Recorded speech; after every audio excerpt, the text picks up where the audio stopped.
கொத்தாசை வரும் பர்வதம் நேராயன் கண்களை ஏறெடுப்பேன். கொத்தாசை வரும் பர்வதம் நேராயன் கண்களை ஏறெடுப்பேன். மீட்பராகிய இயேசு கிறிஸ்துவின் விலையேறப்பட்ட நாமத்தினாலே உங்கள் யாவருக்கும் என் அன்பின் ஸ்தோத்திரத்தை இந்த காலை வேளையிலே உங்களுக்கு தெரியப்படுத்துகிறேன். 121 சங்கீதம் 3வது வசனத்தில் இவ்வாறாக வாசிக்கிறோம். உன் காலை தள்ளாட விட்டார், உன்னை காக்கிறவர் உறங்கார் என்று சொல்லி நாம் பார்க்கிறோம். கிறிஸ்துவுக்குள் அன்பான தேவனுடைய பிள்ளைகளை, இந்த உலகத்தில் வாழ்ந்து கொண்டிருக்கிற கிறிஸ்துவ பிள்ளைகளுடைய வாழ்க்கையானது ஒரு ஓட்டக்களத்தில் ஓடுகிறதான ஒரு மனிதனுக்கு ஒப்புமையாய் காணப்படுகிறது.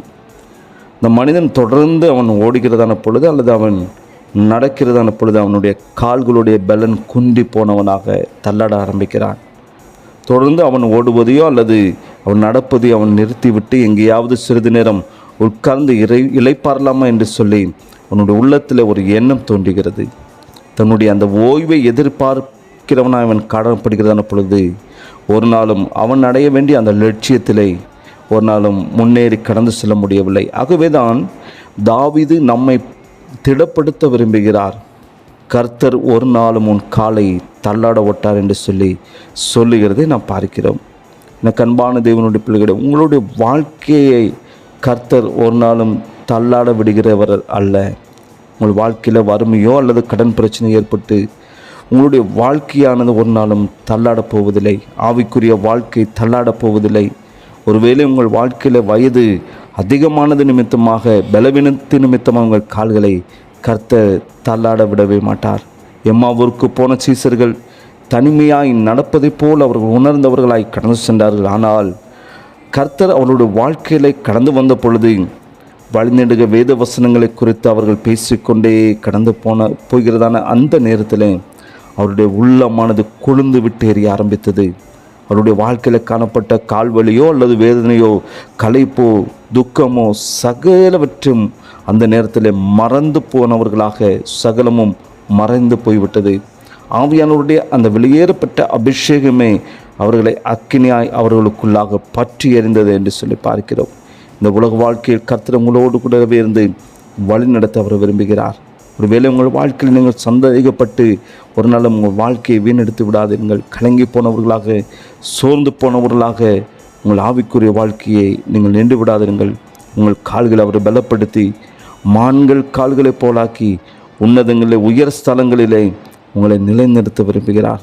அதனால் தாவீது ராஜா சொல்லுகிறார், பயங்கரமான குழியிலும் உளையான சேற்றிலும் இருந்து என்னை தூக்கி எடுத்து என் கால்களை கண்மலையின் மேல் நிறுத்தி என் அடிகளை உறுதிப்படுத்தி நமது தேவனை துதிக்கும் புதுப்பாட்டை அவர் என் வாயில் கொடுத்தார். அநேகர் அதை கண்டு பயந்து கர்த்தரை நம்புவார்கள் என்று சொல்லி சங்கீதக்காரர் தாவீது சொல்லுகிறார். உங்களுடைய கால்கள் ஒரு நாளும் தள்ளட போவதில்லை என்று சொல்லி வேதம் சொல்லுகிறது. அவர் கர்த்தர் தமது பரிசுத்தவான்களின் பாதங்களை காப்பார்.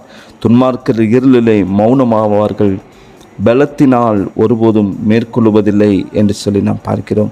கர்த்தர் உங்கள் கால்களை பலப்படுத்தி அவர் சொல்லுகிறார், சிங்கத்தின் மேலும் விரியன் பாம்பின் மேலும் நீ நடந்து பால சிங்கத்தையும் அலுசற்பத்தையும் மிதித்து போடுவாய்.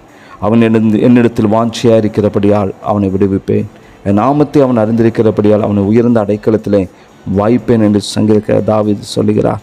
எனக்கு அன்பான தேவனுடைய பிள்ளைகளை, ஒருவேளை உங்கள் வாழ்க்கை கல்லான பாதையிலே, முட்கள் நிறைந்த பாதையிலே, பாடுகள் நிறைந்த ஒரு பாதையிலே, வனாந்தரத்தின் பாதையிலே நீங்கள் கடந்து செல்லலாம்.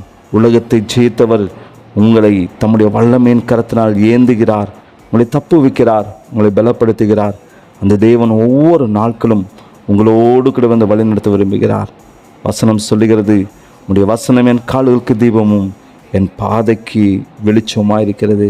ஆகையினால் ஒவ்வொரு நாட்களும் கர்த்தர் நம்மளுக்கு தருகிறதான வார்த்தையை முருக பிடித்து கொண்டு நீங்கள் அவருக்கென்று வாழுகிறதான பொழுது கர்த்தர் உங்களை தள்ளாட விட மாட்டார். செபிக்கலாமா? நேசிக்கிற அன்பின் நல்ல தகப்பனே, இந்த ஆசீர்வதிக்கப்பட்ட காலை வேலைக்காய் ஸ்தோத்திரிக்கிற ஆண்டவரே, உங்கள் வாழ்க்கையை நீர் தள்ளாட விடுகிறவர் அல்ல அப்பா.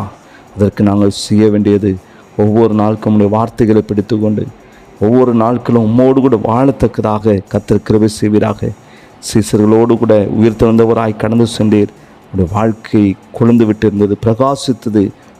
இருளானது சகலமும் மறைந்து போனது, பயம் மாறிட்டு அப்படிப்பட்ட ஒரு உணர்வு, ஒரு வாழ்க்கை வாழ்வதற்கு ஒவ்வொருவருக்கும் நீர் கிருபை செய்வீராக.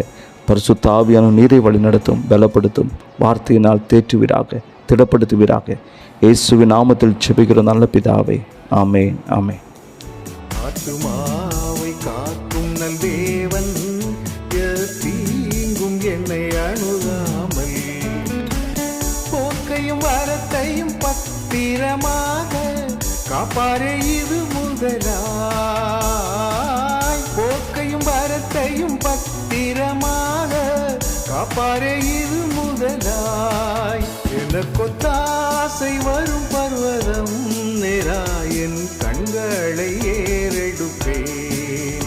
எனக்கொத்தாசை வரும்